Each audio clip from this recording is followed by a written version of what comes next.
So guys, for the first step, you're going to head over to search and type in CMD. Then you want to run it as administrator. And then click on yes.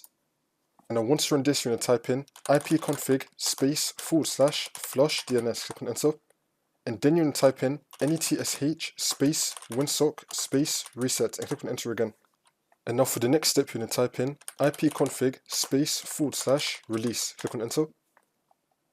And now you're going to type in ipconfig space /renew. Click on enter again. Wait for this to load. And now you're going to type in ipconfig space /register DNS. Click on enter. Wait for this to load.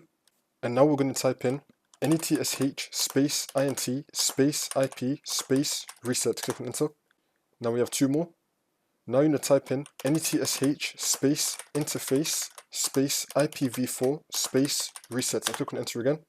And for the last one, netsh space interface space ipv6 space reset and click on enter again. And now you just want to restart your computer and then you should be good to go.